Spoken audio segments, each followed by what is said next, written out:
Shuda Singupta from Rux Media Collective and Barry from Ruangrupa. The situation is a bit weird, so our conference is very small here in presence. So because our COVID situation in Vienna and Austria, it's quite a difficult time now. The major part of our audience is online on our YouTube stream, so welcome out there. Can Kunst, who is doing the moderation, is a curator, activist, cultural worker. He was curating the festival Wienwoche, for example. He was also co-director of Strategien in Zurich. And he will now present the participants of the panel. And I'm very happy to have you all here. And I'm very looking forward for an interesting talk. Thank you. And please, John. First of all, do we have this camera on or not? Yes, it is not actually. I think you have to switch that on. The camera. This one? No. All right. Out. That's okay. No, I thought that's it. So welcome also. Welcome Yvette live and Farid and Shuda in different parts of the world online, and everyone in the live stream. Dominic also already mentioned it's a bit of a strange situation because we have a lockdown, the next lockdown from Monday on in Austria. So probably we are the last people we are meeting in such a context for a while now, and we will do our best to do it in a good way. The conference, of course, deals with collectivity, with participation in the art field, and democracy and art. And we have a super high-profile group of collectives here for this podium. We will talk about this. I will not long present who they are. I think all of you will know it, but they will also present some projects and their work. And after the short presentations of every group, we will discuss about different questions which have to do with their own practices, but also with general questions on the connection of art, democracy, society, and working collectively, probably all against structures of power, structures of exclusion, but also the practices who try to change also modes of working in this field. I want to start with Rux Media Collective, with Shuda. All three collectives, by the way, are more than 20 years old, have a long history of practices and well known for different kind of very important projects in the field. And we asked them to present not the whole oeuvre, so to say, but to concentrate on single projects or one or two important questions. And we try to start from there and go on to more abstract questions on general topics, but also stay in the concrete and try to learn from their learnings out of their practice. So Shuda, I ask you to have the presentation. Thank you, John, and thank you to the depot for this invitation. I've enjoyed being in the depot in person on another occasion, so it's always good to be talking to friends. I'm not going to be doing a presentation as one does in Zoom, because our presentation is just a few steps away for you in Vienna. Everyone can go. Well, hopefully the lockdown is not going to be for so long. I hope that you've all gone and seen the exhibition that we've done at the Academy of Fine Arts, Hungry for Time, and that once the lockdown moves out, you can go and see it again. So, and I'm very happy to take any questions that are in relation to that. But since there is an exhibition in your city, I thought it'd be more interesting to talk more generally, more in conversational terms, but perhaps touch upon even the premises of the exhibition itself. I want to start by reminding us, we were talking today in the studio between Jubesh, Monica, and me about pressures. Today is a very interesting day in Delhi. We've had this huge farmers' protest movement that lasted almost a year, and against very brutal repression, and the state has actually conceded its defeat. So it's an interesting moment where the street is able to enact its pressure on a very repressive state. And at the same time, we have a case in the High Court where a small group of student activists are able to persuade the High Court that the injunctions against Sci-Hub, which is, this global knowledge sharing platform, a bit like LibGen. So there's a case in the Delhi High Court in defense of Sci-Hub. And even our sportsmen, the cricket team, which is like demigods in India, are forced to take the knee on the playing field. They don't really know why they're doing it, but they're told by their managers to do it for Black Lives Matter. And while, of course, people immediately criticize them by saying, well, you did it for Black Lives Matter, but have you done it? Have you considered the incredible violence on questions of caste or exclusion of minority religious people in India? All of this to say that there is a way in which the time that we're living in is beginning to manifest the force of the street inside institutions, whether it's universities, whether it's courtrooms, whether it's museums, whether it's art galleries. And I think all of us who are active in this field of culture, politics, public discourse are in the intersection of these processes. Our effort in the Rux Media Collective has, for its 3 decades, been very simply this, that we feel that we have a place and a role to play in the production of milieus, of atmospheres, of ways of feeling, thinking, and acting that sustain a multiplicity of practices with comfort and confidence over a durational, incremental, and layered practice. I mean, it's not a responsive practice, and in that way, we would like to distinguish ourselves from the activist mode, which responds to crises. But what we are saying is that while we may all have very rich and complicated political and social lives, as an artistic and a curatorial practice, our effort is to constantly nurture and sustain that milieu in which these pressures can find their manifestations.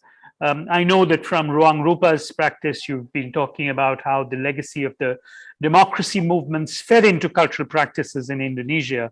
And I think similar situations are beginning to echo themselves in South Asia. I would say not just in India, but also in Bangladesh, in Nepal, in Pakistan, and perhaps all over our region. This momentum of accretive density leads to the proposition that artistic practices are best expressed in a perennial state, not in the form of events, not in the form of discrete moments, but in a kind of flux of continuity. Their conjoining intensities of mode and disposition produce a ground for the emergence of new values of care and disorientation. And I think that these are both interesting things, that we need to care for new practices as they emerge and disorient what already exists in the institutional world. So what is this world looking like? How much of it is offset and onset in the practices where the curatorial makes its moves? And we are very interested in how the production of knowledge itself, like what curatorial moves can do to complicate the question of what gets known, who does the knowing, and how does the taking apart of a consolidated body of knowledge take place. And I think that those of you who have had an opportunity to go and see Hungry for Time, you will see that there are different procedures that the exhibition produces to actually contest in knowledge of what it means to be a self-confident post-imperial cultural institution.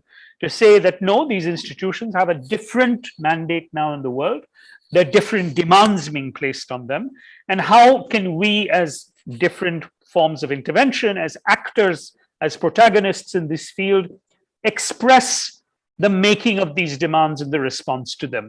So the more the ferment of the world enters the space of contemporary art or science or sport or discourse, the more these worlds change. And I think we're all in the middle of that, witnessing ourselves in the middle of that change.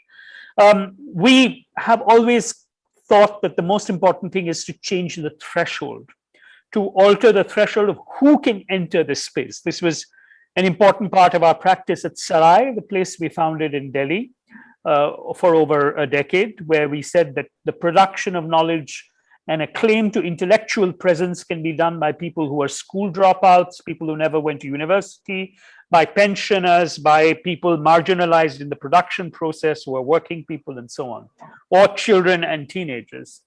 And it's the same idea of what counts as an artist. So in Hungry for Time, we did an interesting experiment, which is to see how many of the unknown artists in the Academy's collection we could bring forward.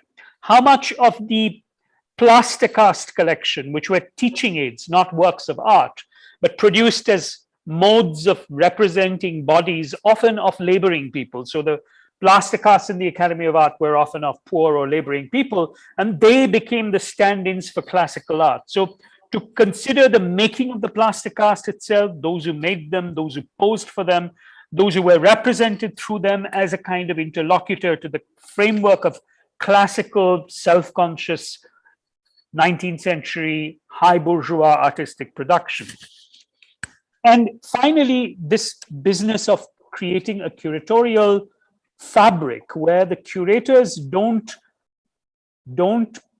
propose exhibitions as lists and as taxonomies, but share their sources and thinking, which is something that we've always tried to do in RUPS, which is either with the public and with the artists that we invite, share the sources of our thinking so that we can together begin to think about something more productive. This also means that we see invitation as an extensive form. So when we are invited to curate, we relay and transfer the invitation to others who then invite others. And this process of relay and transfer is a modus by which the organic development of a curatorial impetus can move from us as its condensed sort of features to a wider constituency of thinkers, of people who are active in the field, and people who extend the invitation both in time and space. We feel that this can work to keep the frame of the self-organization of cultural perennial processes alive. So how does one create an extensibility that is within the idea of invitation and take it forward? How does one create a curatorial practice that is distributive, that encourages proliferation and yet remains argumentative, that doesn't become like a feel-good, nice proposition, but produces arguments through its relays, through its time, through its temporal processes, to give an awareness of the changing shape of our time and the pressures with which the street acts on the university, on the museum, on the courts, and on other institutional processes. I think I'll end here right now, and I think we can come back to some of these questions and how they play out in our exhibition whenever we have time. Thank you. Sure, thank you a lot for this interesting short presentation of ideas and practice. And I just go on with Farid, and afterwards we have a lot of questions. Thank you, Chan. Thank you as well, Suda, for starting that. I'm going to share my screen, I think. Hopefully it works. It works. Yeah, you can see it. Wait. Yeah, it works now still. Yeah, so what I'm going to share, it's kind of like, thank you for the invitation. It's kind of like a unique invitation in my case, because like for once, at least in the past few months, that I don't have to talk, actually don't have to talk about documenta. So it's refreshing, and I'm thankful for that. I wish I could be there with you in Vienna in person because I miss also traveling, of course.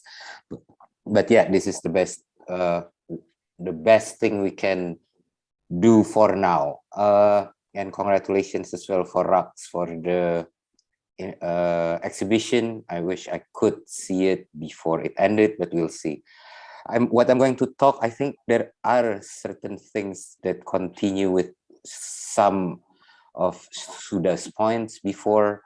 What I'm going to share is one good school, but through the past, to how we came about.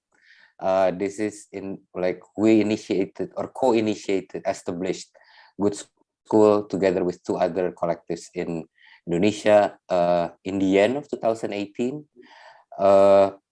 The other two collectives names are Serum and Grafis Ruhara, also Jakarta based. And then we turn ourselves into what we call like informal educational platform for collective and ecosystem study, because that's what we knew, what we still know. And then although a lot of collectives have been formed since the Reformation era, starting after 1998 in Indonesia, especially in the artistic field as well. But I think the official institutions, let's say,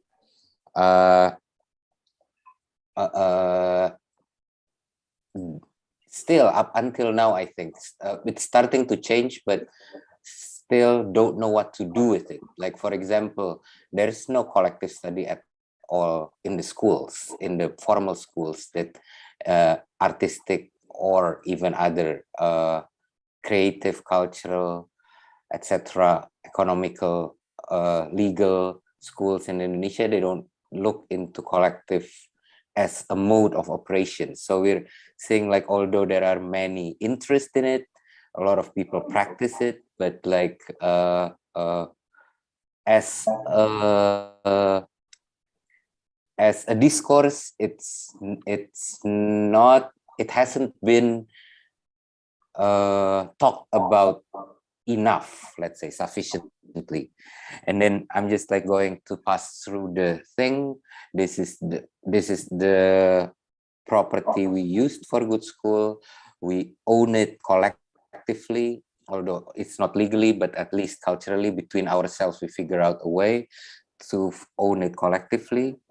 And then so we don't need to pay rent anymore. That's one. So a lot of things are survival in our case, and it's very specific as well. In Jakarta, it would be different, let's say, if we compare it to Jogja, other cities, or the cultural capital of Indonesia, for example, or Bandung, or other cities in Indonesia. Maybe they all have different answers to the challenges, but this is kind of like specific to Jakarta that we came up with. And then this is where we also kind of like, it's a result, but also a process, a continuous process that we are still figuring out how to put our practice into a much more systematic way, because I think we're not against for like formally and officially. We always say that we're not against the system that's already there, formal educational system, for example, the art market, all those kind of stuff. But we know that a lot of people, including ourselves, our members, our actors, our friends, we don't really benefit from those systems. So we have been trying to figure out other systems that work for us, and then we try to proliferate it, let's say. And then we could do it. It's not new, as I said. We learn by doing. Before the founding of Good School, more like other collectives and Ruangrupa started between 2016 to 2018, before we moved to Good School. We had the opportunity to take over or to occupy this X warehouse building. So it's huge. It's challenging in its scale because we are used to do things in a domestic scale, domestic space, etc. Given this industrial space, it's actually not ideal for our sensibilities, but it afforded us other things. One is how to share resources. So Good School can be seen as a continuation of that. Like we want to share ourselves as a bank of resources further to other places in Indonesia to start with. But right now we're starting to think in regional basis, not only Southeast Asia, but from South Asia up until East Asia, maybe up until Pacific when it's possible. But it's also kind of like limited by time. Like, for example, like Zoom like this, you know, like time becomes, like time zones become also kind of like a limitation, a constraint that we have to think about all the time. But so sharing our resources, sharing what we are doing, sharing what we have done further to new friends, etc. We started here in what we called Gudang Sarina ecosystem at that moment. It's a Sarina warehouse ecosystem. That's what it's called. And then it's also the time when we've played around with the notion of collective of collectives. So as Ruangrupa, we realized that we should not go ahead by ourselves. We should not be a banyan tree that overshadowed a lot of things because of our age most of the time, but we should find out other ways of operating, how to be visible but invisible, play with those things in order for the ecosystem, our ecosystem, especially local ecosystem, to keep on flourishing even outside of us. I'll stop there for that. And then the way we actually found that space or that kind of opportunity by taking those spaces, become collective of collectives, etc., is because we, for a given amount of time, it's not a Ruangrupa project, but a lot of us from Ruangrupa were active in this institution, trying to reimagine what this institution could be from in different capacities from 2009 up until 2017. Then what I'm going to show you is like the documentation of 2015 Jakarta Biennial. Jakarta Biennial is not a Ruangrupa project. It was founded in the 70s by a group of artists as well. It got housed by Jakarta Art Council. And then after the Reformation era, only in 2009, the Reformation era started in 1998, but only in 2009, Jakarta Biennial got resuscitated. And then Jakarta Biennial has been trying to be international from 2009. Before it was kind of like only for Indonesia, but in 2015, it's kind of like the moment when we kind of like realized after doing it for a while that we could actually use an existing institution, let's say, that has its own name, its own histories, and we can see it as a bank of resources as well because of that. And then we can use it for our ecosystem. This is how Serum, for example, learned how to handle an exhibition this big, in this scale, etc., and then try to figure out what a biennial could be, what is actually a biennial, and then how we can use it and come out with our answers locally, let's say. And then I think it's good to mention as well, although since 2017, we're actually, none of us from Ruangrupa are actually active really on a daily basis for Jakarta Biennial, but the next edition after 2017, 2019 is an absent of Jakarta Biennial, and 2021, the opening of Jakarta Biennial will happen tomorrow. It's none of us are responsible for it anymore. We've kind of like passed the baton to the group right now, led by Farah Wardani. And then I'm excited to see what's going to happen with Jakarta Biennial tomorrow. Then I think I'll stop there for now, and we can continue talking about things after this. Thank you. I hope it's not too long. No. Thank you for it. Now, Julian had the shortest way to come over to Depot as part of the of WHW, the new directors of the Kunsthalle, which is like 50 meters from here, more or less. And now it's your turn with the presentation. Thanks. Let me see. Yes. No. Yeah, this you one. do it. Yes. Yeah. So, I think this one. this one, huh? Yes. And now let's just we start moving immediately, or do the slideshow. Yeah. Yes. It's German, so I need a bit of help. Yes. Wait a minute. How do I get over from this? Below, like there's an icon of screen.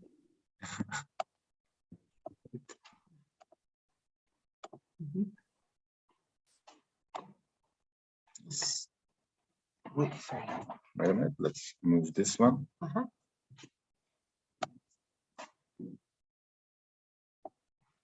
can do it like this.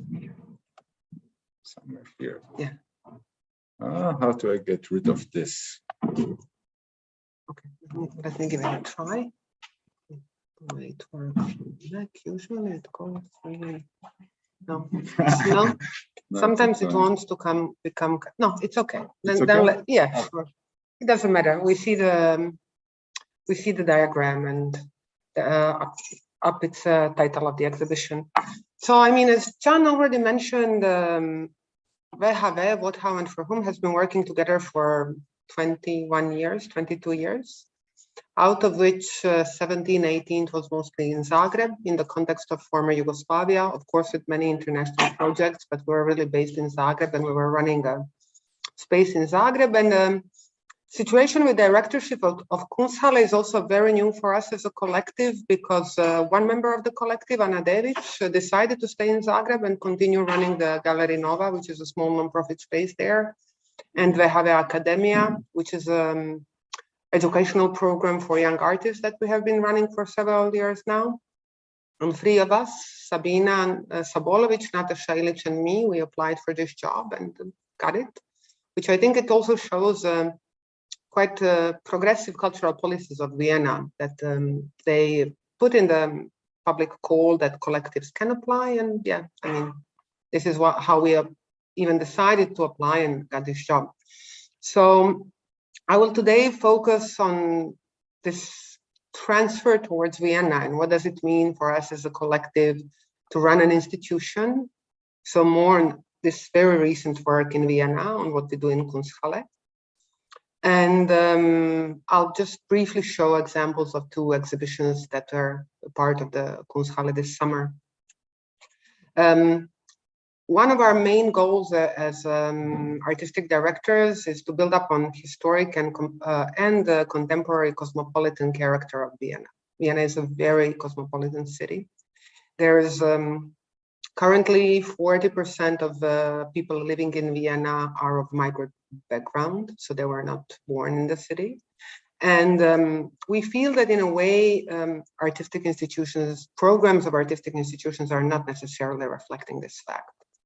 So our program is trying to challenge the sort of cultural hegemony that was established here after 1945, in which artistic practices in Vienna are very often measured against, we would say, ossified and outdated Western canon. And the program is committed to the art that engages in feminist, anti-colonial, anti-fascist and ecological discourses. We want an institution that is open to multiplicity of voices, to different perspectives, to different ways of making and understanding art and being in the world.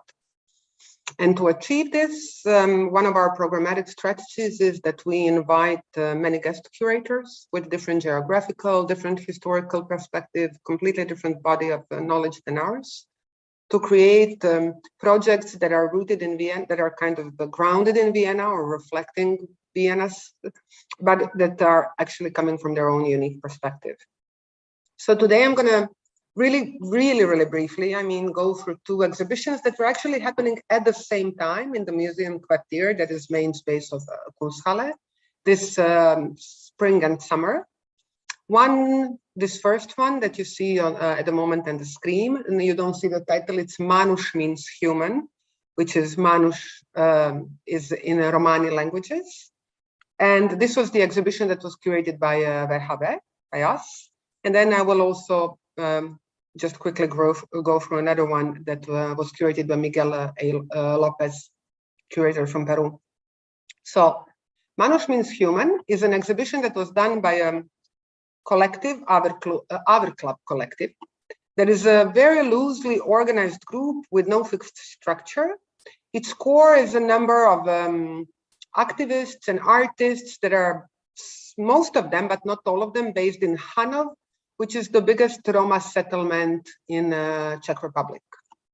The exhibition and the whole collaboration came about as we actually invited one individual artist, Ladislava Gaziova, who is the initiator of the and the founder of Roma Futurismo Library, a project that is focusing on Romani literature aimed at emancipation.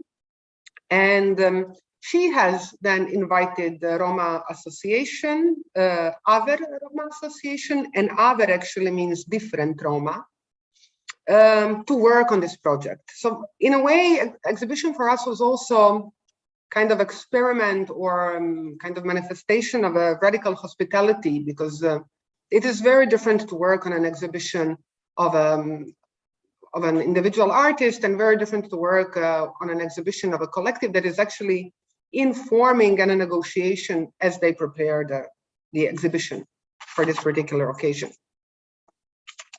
In any case, the exhibition opened a series of questions about the relationship between art and the material conditions of its production and presentation, about the ways in which the constitutive narratives of and origins of places, story, people, and nations are written. It included ethnographic, documentary, and artistic materials. And through this, it actually examined the role of art in creating the cultural myths, in the relation of art objects to remembrance, to interpretation of history, and also what is the scope of this very non-elitist practice within the privileged space of the white cube. In short, like what is the role of exhibitions, what is the role of art, and how can we talk about the marginalization without slipping into stereotyping or exotization. The exhibition was organized in 6 chapters that you can see here on the screen. This is kind of a diagram of the exhibition, dealing with the history of art, dealing with the work, and so he who does not work shall not eat, dealing with the emancipation and self-organization of Roma, dealing with housing. And then there were 2, I would say, slightly ironic, tongue-in-cheek chapters, but that also dealt with one with cultural policies towards Roma, and that is Stalin, my brother. And another one was Lenin was not a Rome, dealing with stereotypes of nomadism within Roma population. And now we move. No? Okay, super. And this is how exhibitions look like. So there were just beautiful panels in different colors that were denoting to which chapter particular work is in which chapter particular work is situated. And unfortunately, I don't have a better kind of bigger image. And also core of the exhibition, I would say, were formed by these two flags that you kind of see a bit. One is a Romani flag that you see here just briefly, with a blue sky and green fields and a red turning wheel, a red like nomadic wheel. That is actually original Romani flag that was adopted by Romani community on the first International Romani Congress in London in 1975. And this is, and the flag with the red star was actually the flag that was proposed by a Yugoslav delegation in the, at that same Congress. So our club's practice and the whole exhibition actually starts from recognizing that the oppression of marginalized and dispossessed people comes from structural conditions that are created by interlacing economic and social factors over a long period of time, rather than from isolated incidents of discrimination. What the group did is traced the socialist policies towards Roma communities in the Czechoslovak socialist republics, and the way they addressed structural causes of exclusion of Roma people, and try to actually show that to rewrite also the history of Eastern Europe, to show that from their own perspective. And it's a very kind of contested exhibition because not all Roma people have the same attitude even towards this exhibition. But the position of our collective was that during the socialism, when Roma people were integrated through work and through housing and through really addressing the structural causes of injustice, it was much better situation towards Roma people than it is today, when actually Hanov has become a ghetto, when most of the people are unemployed, when the social services have completely deserted this area, when it has also become exclusively Romani settlement, while during the socialist time it was actually the miners' settlement where people of all nationalities live. So they juxtapose, they also challenge this notion of today towards the communist or socialist Czechoslovakia being this very retrograde and very oppressive state, and the liberalization coming with the violent revolution in 1991. Let's see. So these are the what is also very was very beautiful about this exhibition. It very much plays with the question of authorship, of historical and authorship, how would I say, the signing of the works. There are many of the works that were created by collective and that were kind of inserted into the narrative of art history. So this is a work that is, if you were to come to the exhibition and read the name, it's the name of a painter, and the year says 1960 something, although actually the painting was made by our collective recently. And because they wanted to insert artworks into the exhibition that they thought should be in the art history, but cannot be found at the moment. Same goes for, and these are the kind of shock workers of Romani ethnicity in the 60s. Miner, diggers. Art history, this is one of the images that I have. The art history part, this green line for the exhibition goes from this kind of a very classical social realist sculpture towards the very abstract sculpture at the end. But very abstract sculpture at the end is actually not an abstract sculpture, but it's a building block for building really cheap housing that are Roma people using at the moment in settlements, making like mud housing. And it actually draws attention to the fact that there is no evaluation of art and creating art possible in the conditions of the radical poverty. This is their hypothesis. One of a tongue-in-cheek also moments of the exhibition is this sculpture in the middle that depicts George Soros, actually, to whom our collective felt that it has in a way appropriated through its funding, which they are not disputing, but are just trying to question in which way actually the human rights funding is driving all the discussions around the human rights and identity issues today. This is the part called Stalin, My Brother, in which they actually draw attention to the fact that during the 30s in the socialist Republic of Russia, it was the biggest program of supporting and translating Romani literature ever as a state cultural project that was not repeated to this day. Therefore, also complicating the question of the oppressiveness of the socialist Soviet Union. These are the ethnographic and materials that they collected from the residents of Chernobyl that are also part of the exhibition. So the exhibition dealt with specific histories of Roma, but by bringing to light different episodes from the different Romani movements, it also touched upon, in the words of our club collective, the desire for a dignified life common to all ordinary folk who are prevented from participating in decisions regarding their own fates. It raised many important questions about the ethnicization of art. It asked question, is all art created by artists of Romani origin a priori Romani art? Who defines the art historical narrative? Who is entitled to tell a certain story?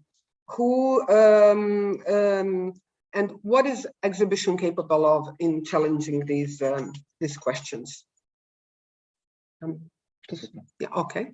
So the second exhibition that was taking place at the almost simultaneously in the upper hall of the Kunsthalle in Museum's Quartier was the exhibition and if I devoted my life to one of its feathers, that was curated by Miguel Lopez, curator from Peru, and that we invited Miguel actually to be the first guest curator of our program. Then, due to many factors surrounding Corona, exhibition had to be postponed for a full year, and in many ways.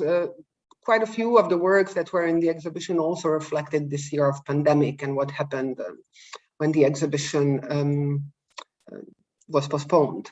It was a very, very loose invitation to Miguel. We invited him to do an exhibition with an artist that he knows the best and works with, and an exhibition that would start from indigenous epistemologies, because this is one of the topics that he was investigating a lot. So. And if I devoted my life to one of its feathers, to living its nature, being it, understanding it until the end, it's a beginning of the poem. These are the lines of the poem of Cecilia Vicuña that she wrote sometimes in the late 60s, early 70s. And so the beginning of this was the title of the exhibition.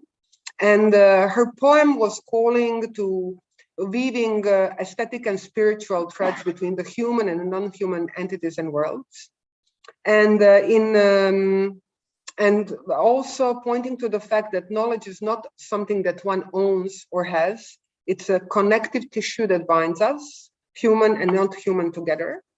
And Miguel's exhibition very much revolved around this interconnectivity that Cecilia's poem portrays. And the words in the exhibition were creating a dialogue around power, sovereignty, self-representation, social and ecological justice. They examined the space with which raw materials are mined and their environmental destruction is inflicted by neoliberalism. But they're also, rather than being kind of, how would I say, diagnosis of the bad situation, many of the works were looking into solidarity-based and anti-colonial struggles against patriarchal capitalism and state oppressions. They were telling the stories of effective belonging, of resistance, of solidarity. Just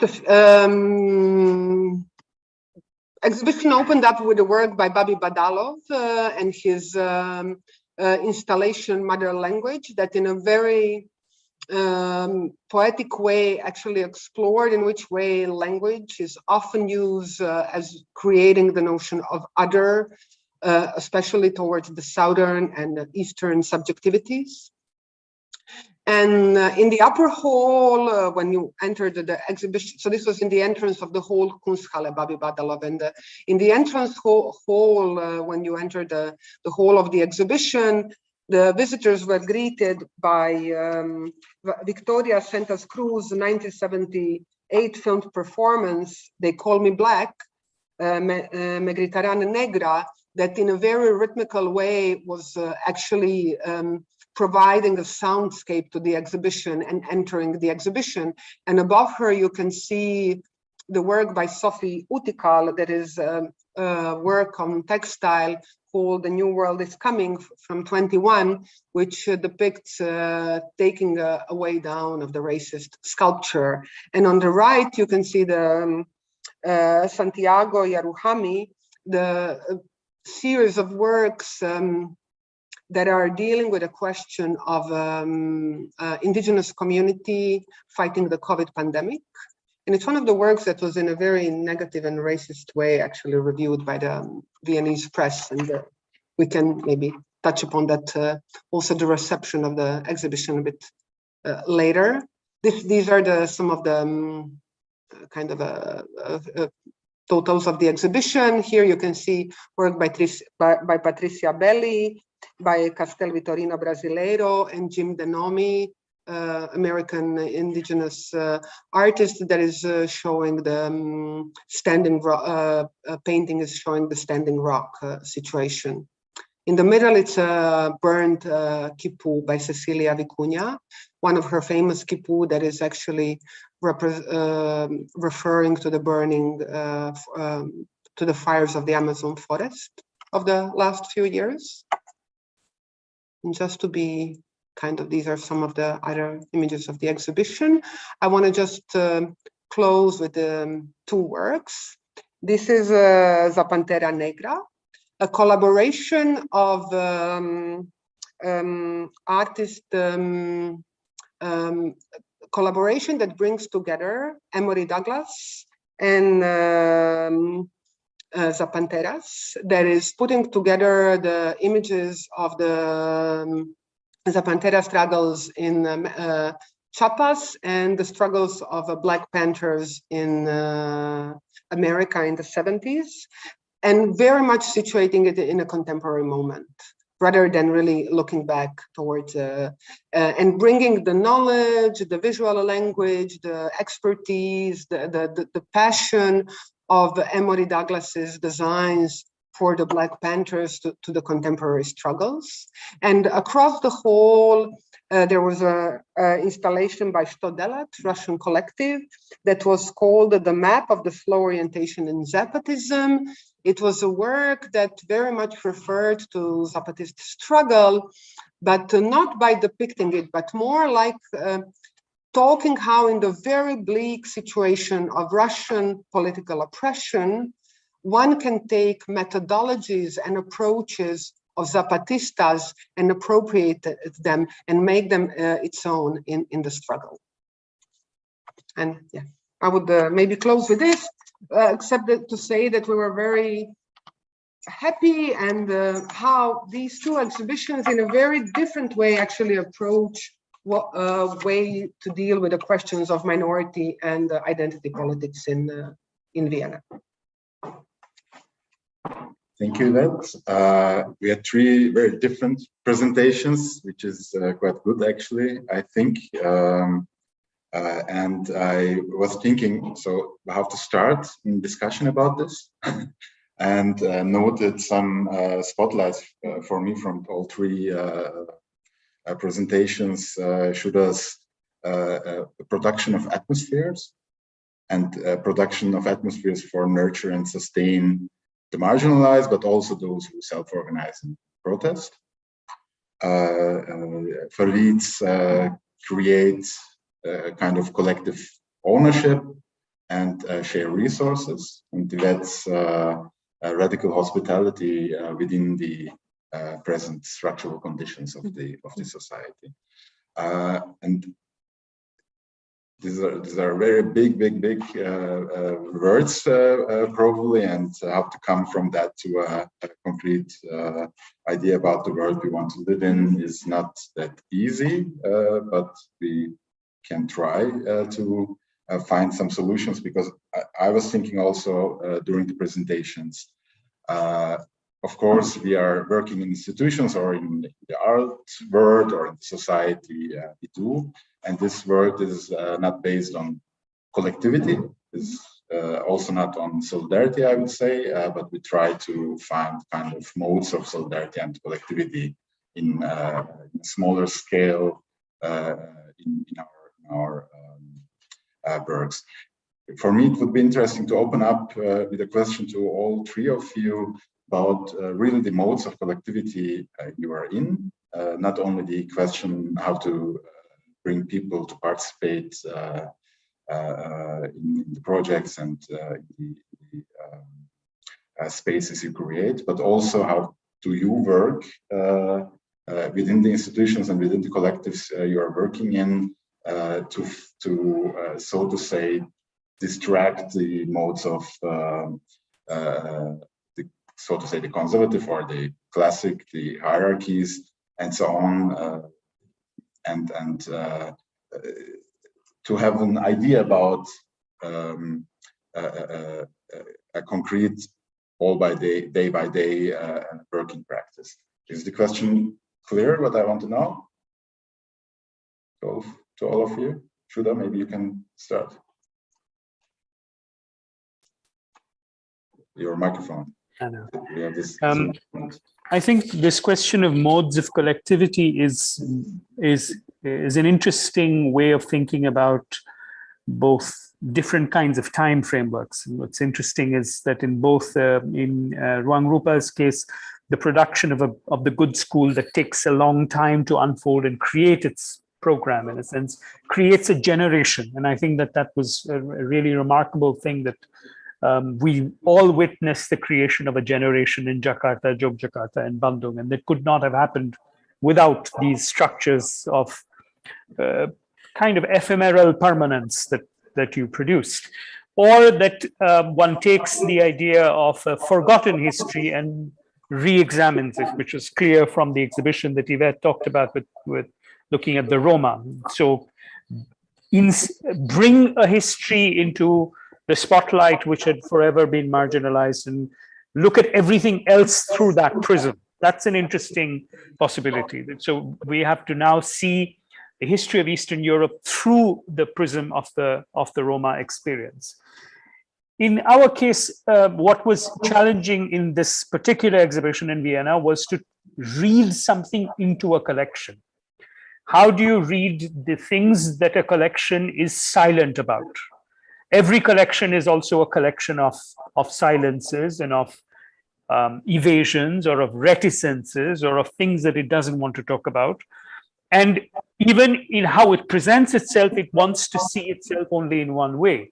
So there is an ongoing scandal about the fact that we shut the doors partially of the Hieronymus Bosch painting in the exhibition in Hungary for Time, so that you can see a tiny creature, an eel, that for us tells a certain story about repression, about desire, about the history of psychoanalysis in Vienna, and so on and so forth. Or we take a landscape painting, a fairly mundane landscape painting of the Prater, and use that as a window into the mind of a rebel poet from Bengal, from between India and Bangladesh, who pays a visit to Vienna in 1952 as this person with a degenerative nervous disease, and is silent. But his silence for us is an eloquent way of thinking about the 20th century. Or that we think about the trace or the residue of the presence of the body of Angelo Soliman, this celebrated African European of the 18th century who was Viennese, who was a kind of pop star during life but became a dissected body in death. And the traces of all of these things are present in the exhibition.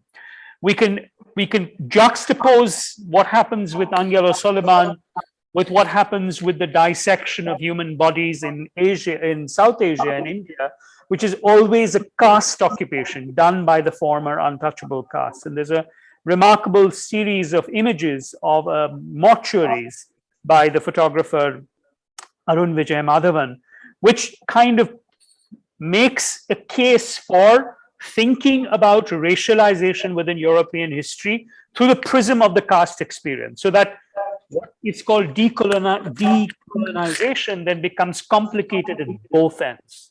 This is a way of reading collective presences within collections.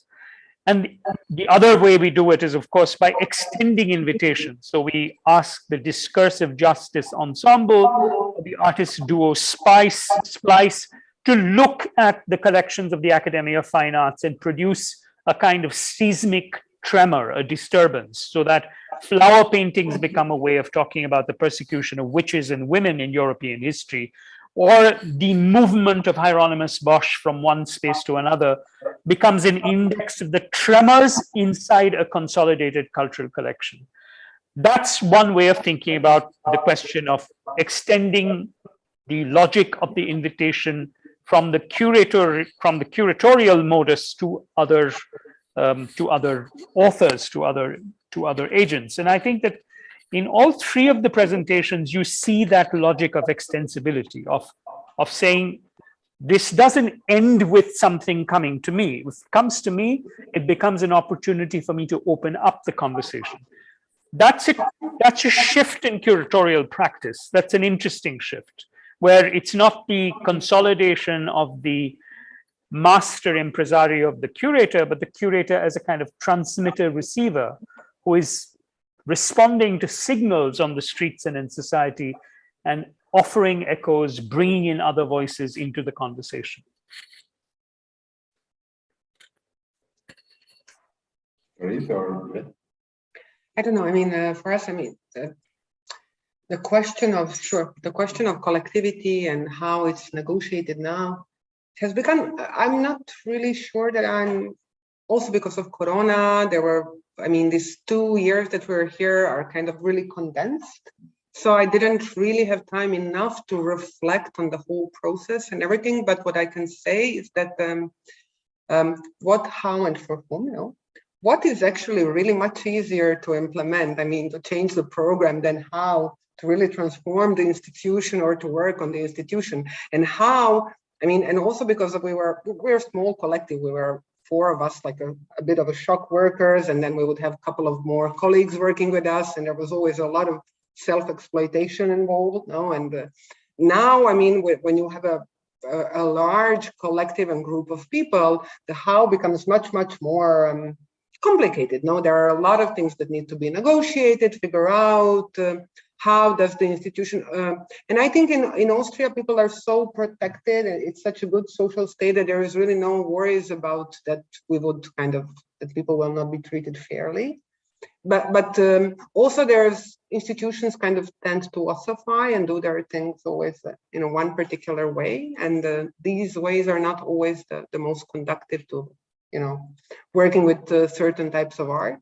And that is a kind of a negotiations that we still all the time try to figure out how to work around it, and what are the things that can be changed, what are the things that shouldn't be changed. This how has become much more complicated, of course, in running the institution. So for what and for whom are much easier to figure out than how to really, how do you change the institution from within? I remember when we got here, I mean, and that was probably very naive. I mean, I can see from now, we said, okay, we will not have departments in the Kunsthalle. Like, let's dissolve the division between production, curatorial, and no, of course you can't do that. I mean, no, it doesn't work just like that. So, I mean, we're learning also by doing, yeah.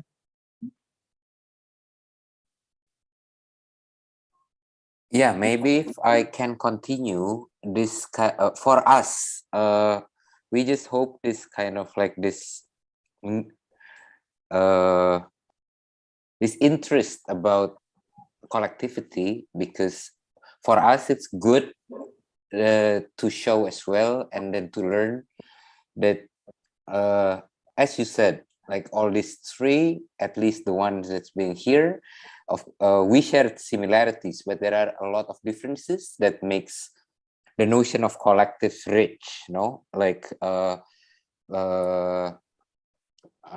it's not a cover-all term for one way to do things. So I hope it's going to continue that way. So it's not only going to be a trend at one point and then going to dissolve, leaving only ruins. But we also kind of like realize with the type of collectivities that we are interested in, because there are a lot of type of collectivities that we are not. It's not the only way to do things, and then it's actually also not the most direct, solutive, efficient, effective, and all those kind of stuff. And it's actually like bringing a lot of problems. I think that's why the how becomes complicated, because then it's almost like letting real life with its all surprises into institutions, let's say, starting to, at least for now. I don't know where it's going. Hopefully it's not going to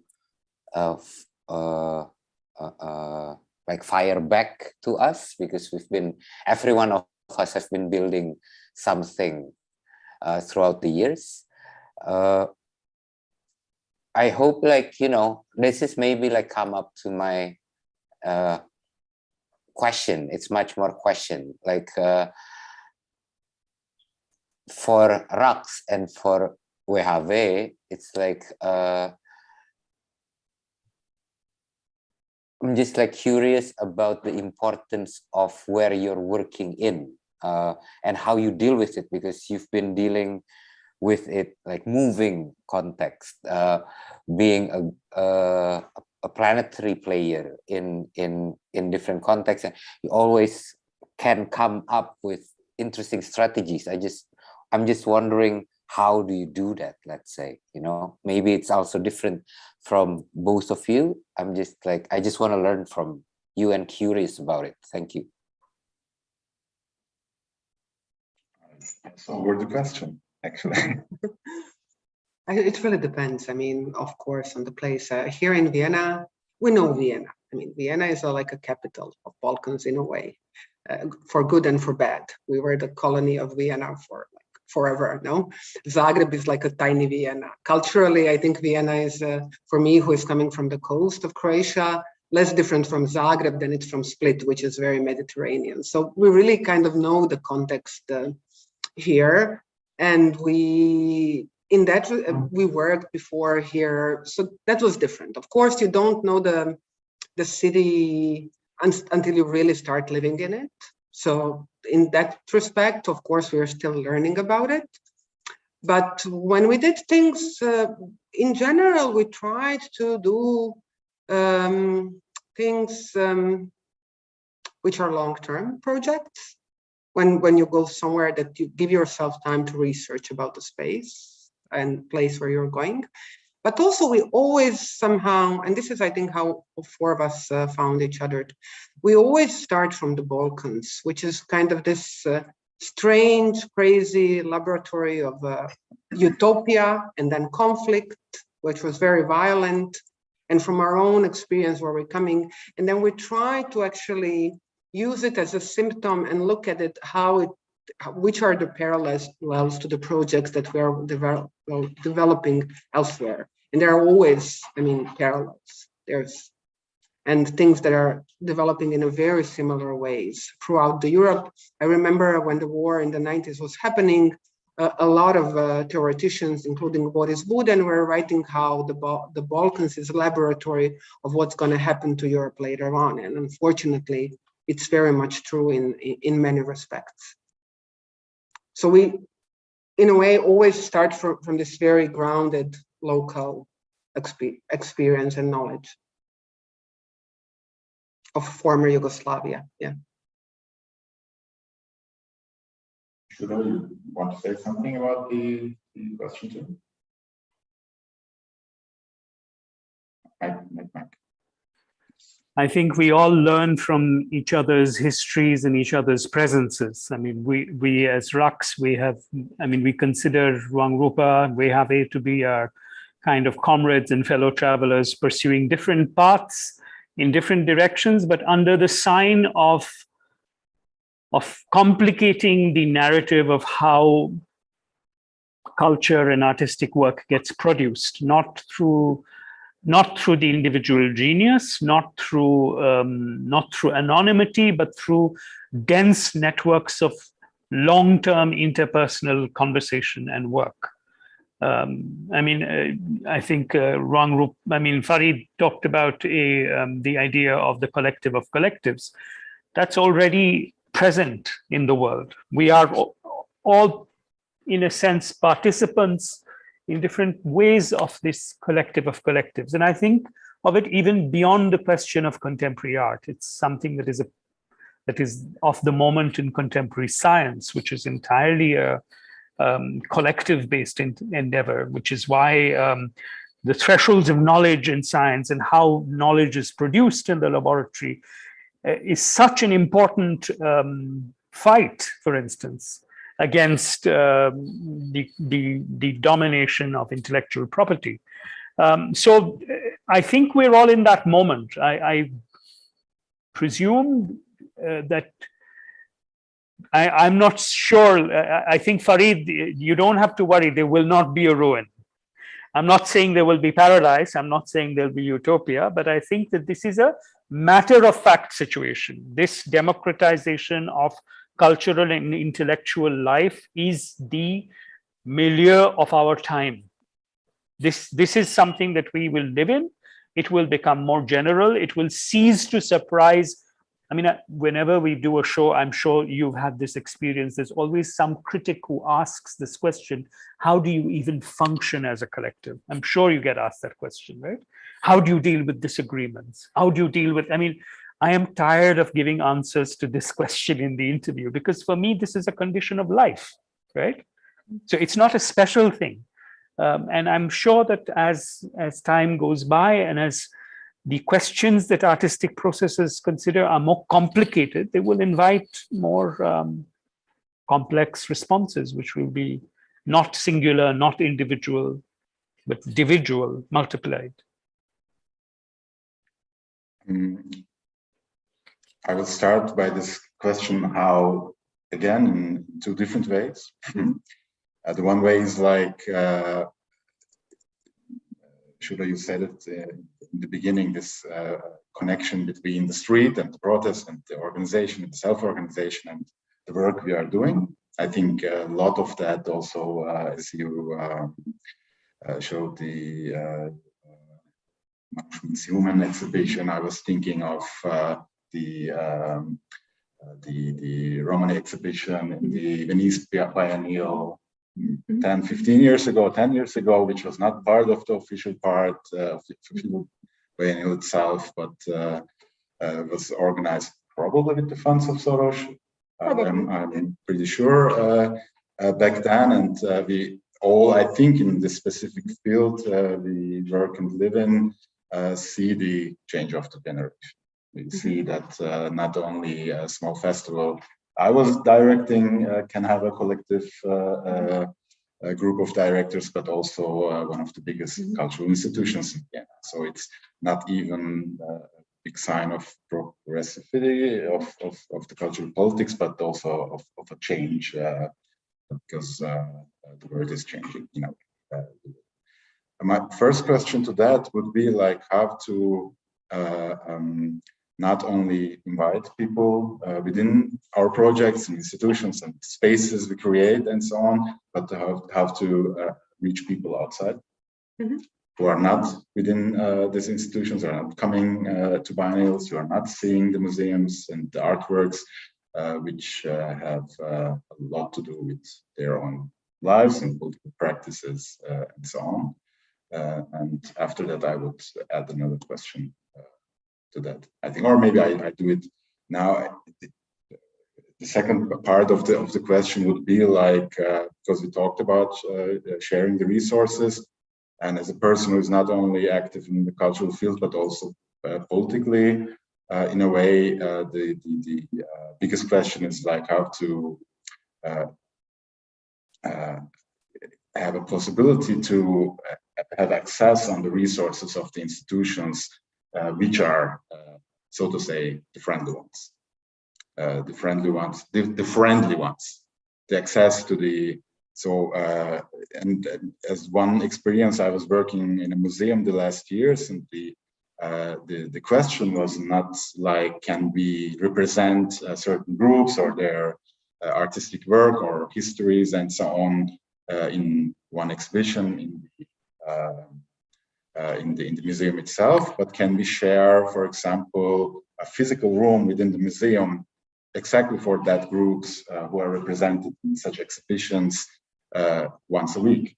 And that was the biggest question, the bigger question, and which will probably not happen. So my question would be like the second part of the question: how do the knowledge and the invitations and the representations we create in our projects and institutions and so on find the way back to the streets and to the society, those we are doing the work for? Anyone who wants to start? I don't know. Very often for the artistic projects, artists do that, and they do it in a really beautiful and smart way. And me as a curator, we kind of have to support it, and as Shuda said, beautifully nurture it in a way. We are here, to make resources available. Also, now in Vienna, through collaborating with a smaller institution, while at the same time being very careful not to kind of appropriate like a cultural capital and what people were doing as a big institution to kind of just take it, but really to give out things and to support. And I think in Vienna there is actually quite a few really interesting initiatives, groups, people doing really interesting things. Same goes for the resources. One needs to try to create the exhibition and the programs in the way that things can happen in it.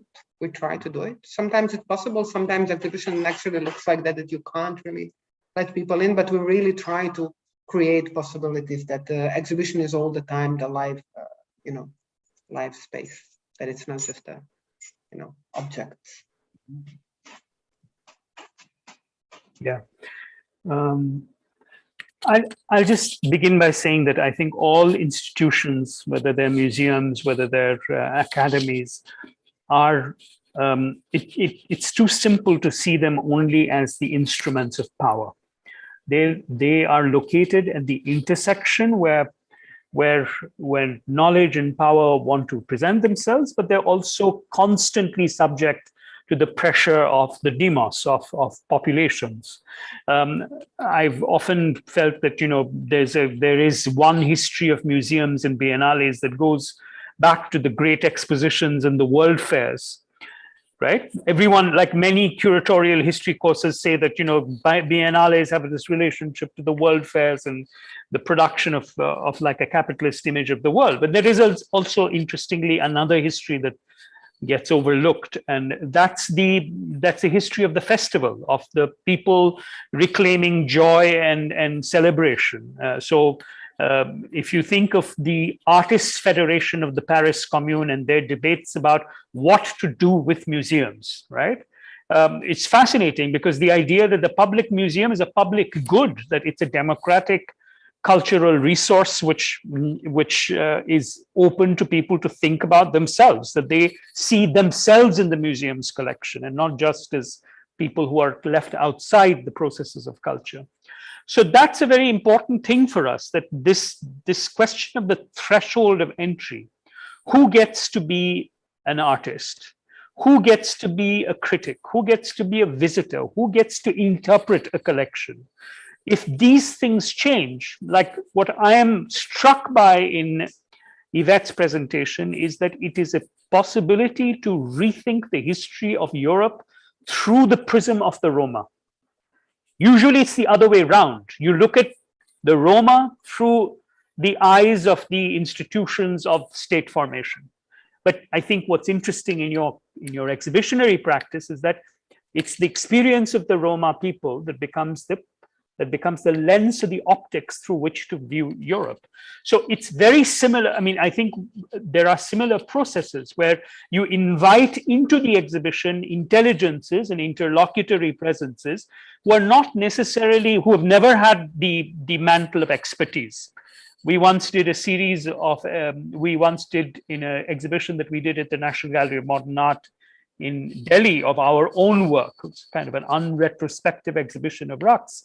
We invited people who were not from the art and culture world, but who were maybe, mathematicians or writers or poets or, people who were working people to do guided tours of the exhibition, to take on the mantle of expertise. And it completely changed the modus of conversation around an exhibition.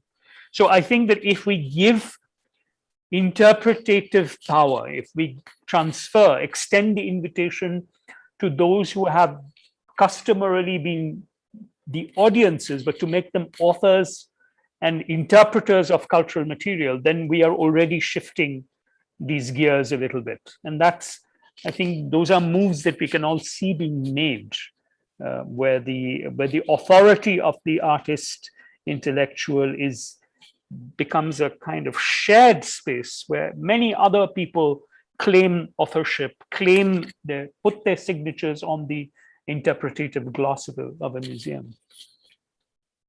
It's not participation, you know what I mean? There's a distinction that I want to make.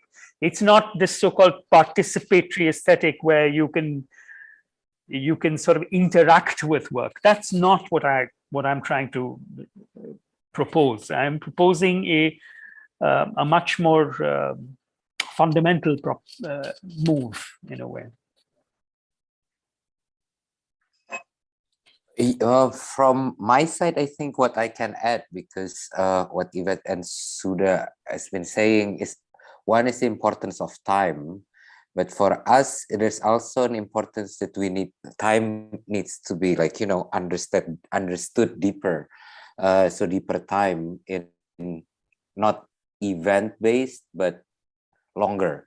And then I would also add the scale relating to the question of how we kind of deal with others in order for Suda can explain it so much better than me, but that extending invitation so other people can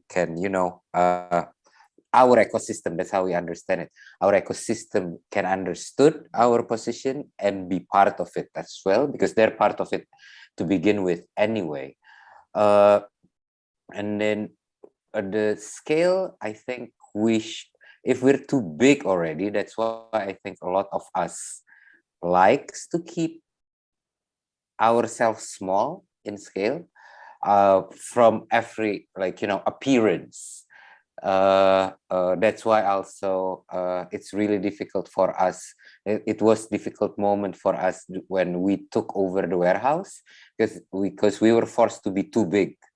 Then we didn't want to. We realized that that's not the way we want to go. Then when it comes to institutions, like this type of questions of how can Viennese institution, for example, can deal or learn from all this. A lot of times it's kind of difficult to answer, because to begin with, the DNA is already big, Like the building is big, the ambition is big. They want to be global to begin with. That's their mandate to begin with, and all those kind of stuff. Then kind of like what practices like us can do if being faced in that, either being parasitic, so we just like, you know, hack it, use it the way we want it, fool around with it, all those kind of stuff, or we just like being a parasite, or build something that's kind of like run parallel to it, but in conversation at least. That's how we like to do it. And then through time, if we're given time, enough time, hopefully there is enough time, then there's a meeting moment. Like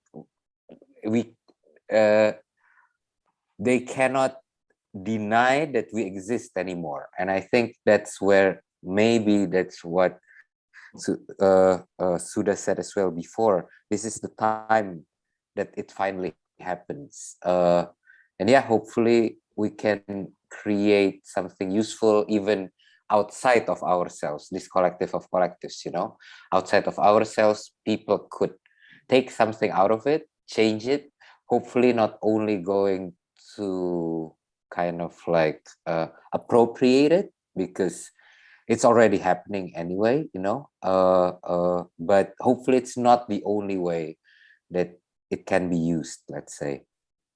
Thank you. I hope it's not too long. Totally okay. For the last part, I want to ask the audience, live and online, for questions. I think there are a few. Dominic, do you have an overview over the YouTube and? I'm looking for the microphone. So it's just At the moment, there is no That's online. That's probably the only here.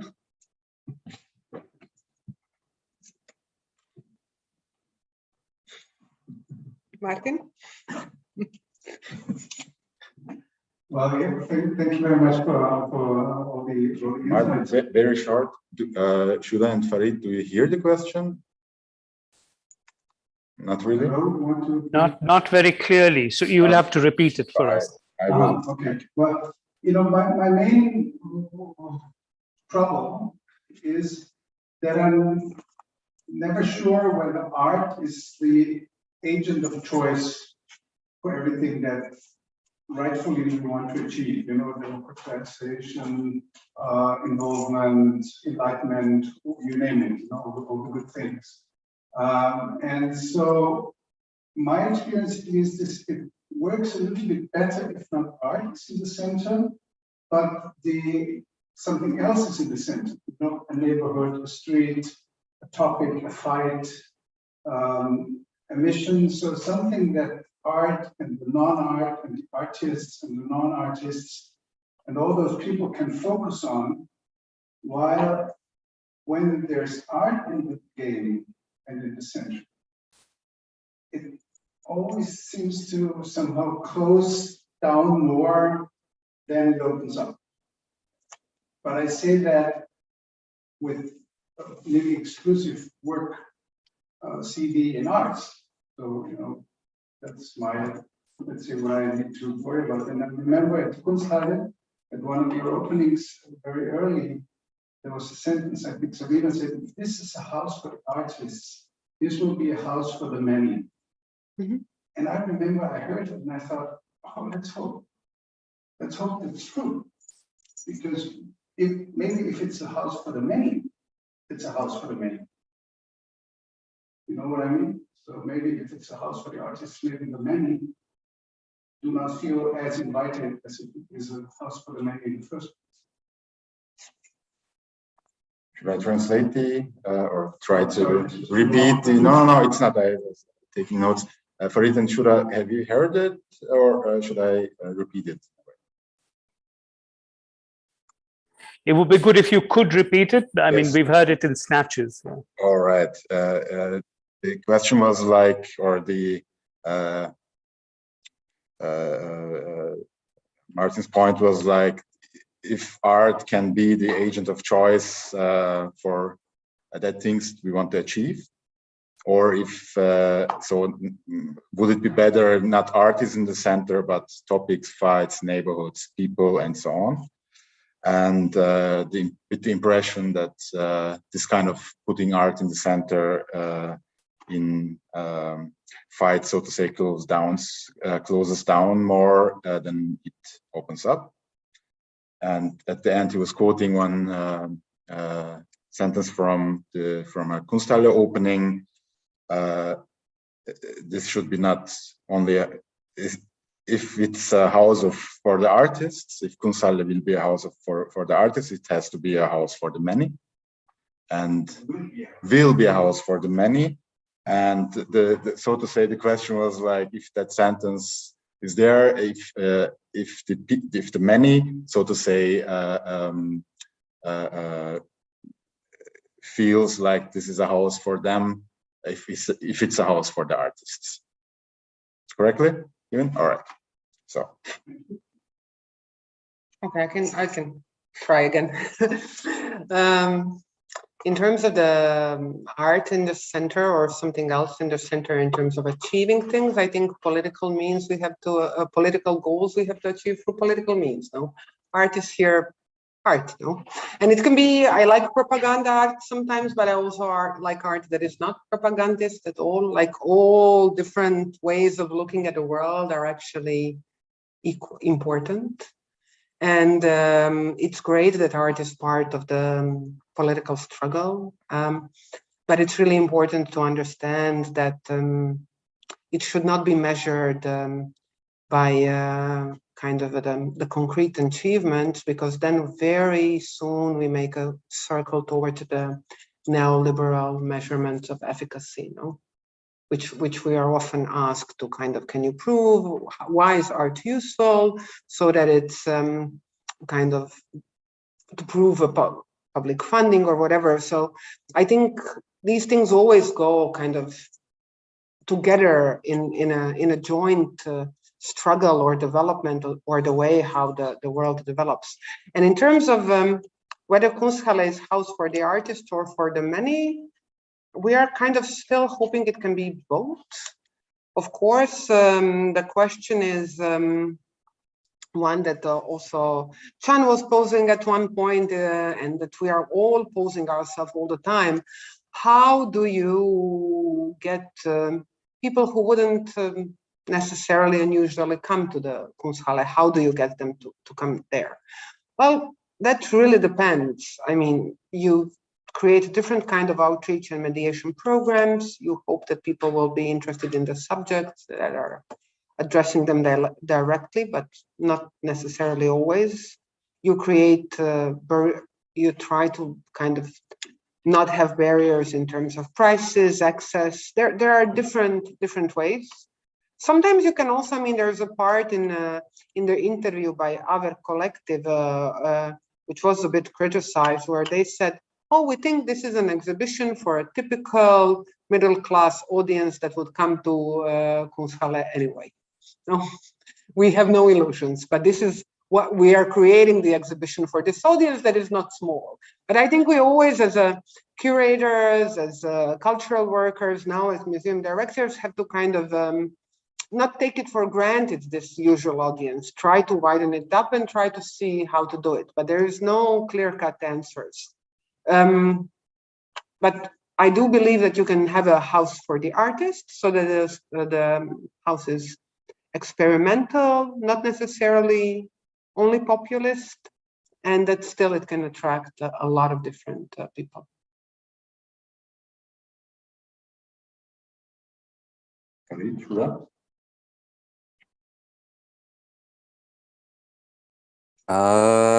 Yeah, with House of the Artist,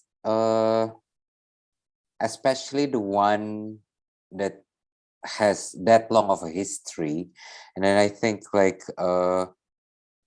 yeah, I don't have a direct answer to it, because based on my experience, I have to figure out what's the use of that house, you know, because we have never been provided with that. So there's no, what we struggle for is to make a house for ourselves.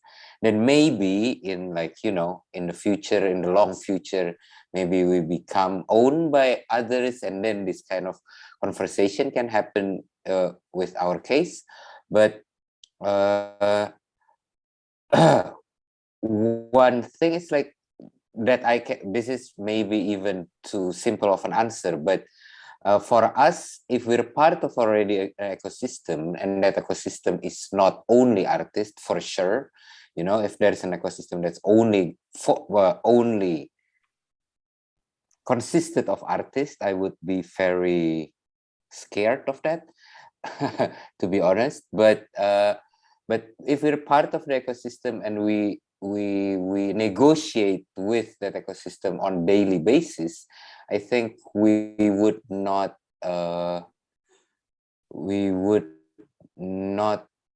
treat this question as something to come up with a solution for, you know, like not to be, it should be tactical and on case per case basis, instead of like a practice built upon the burden of proving certain theories, let's say, because we don't come from that. At least if you ask us, that's kind of like the direction we can share.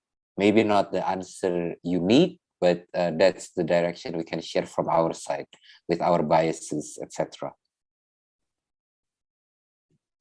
If I can respond briefly, I think there is a model of a house, and the house presumes a householder or a house owner, which is that who does the house belong to, right? There is another model, which is that of what was our inspiration, was the idea of a sarai, which is a, you know, the word sarai is in your languages.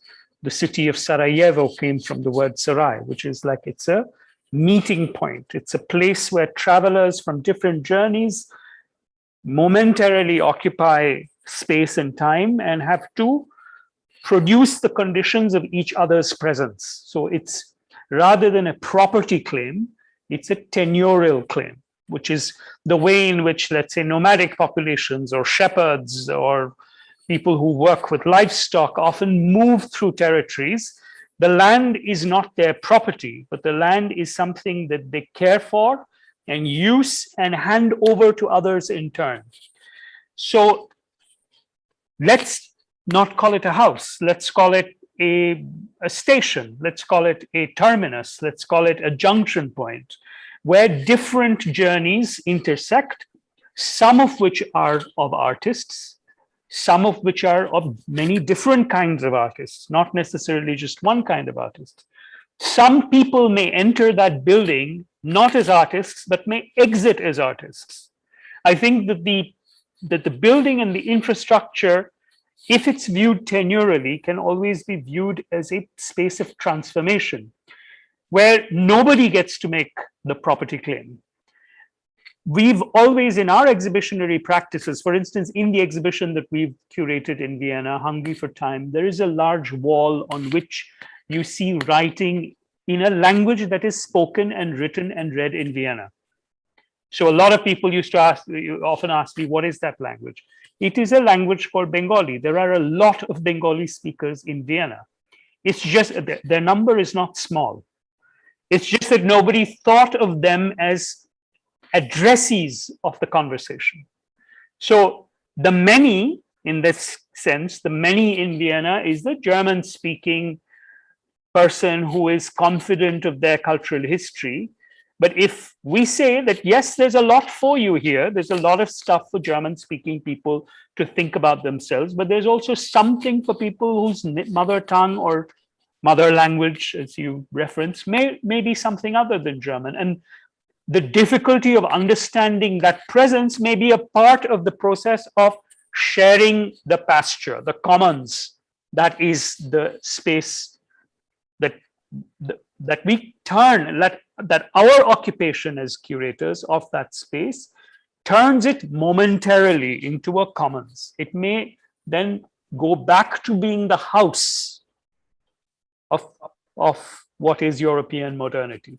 But for the time that we are there, we can change the terms of reference, make it tenurial, make people used to the idea that the stuff around them isn't their property. I think we have to come to finish it, but is there any other question from the audience here or online? Then I want to thank everyone who is here and was watching online, and I hope that we managed to not only bring this many who we want to bring to another better life, let's say, and a better understanding of the world to get there, but to come again. And, the many-manys. The many-manys. The many-manys, not the one many. Go away as artists, maybe, but also come back as artists. And if they wanted to stay also. Thank you, Shuda, Farid, and Yvette. Thank you also, Depot, for organizing it. Have a nice day and good luck in the lockdown for those who are in Vienna and watching from Vienna. Yeah, good luck. Thank you very, very much, everyone. See you, Yvette, Thank you. and Sudha. Thank you. It was a real pleasure to be with all of you. I wish we could have done this in real time and now gone and got a drink together. Likewise. I miss those times. Bye-bye. See you. Bye-bye. See you. Bye-bye.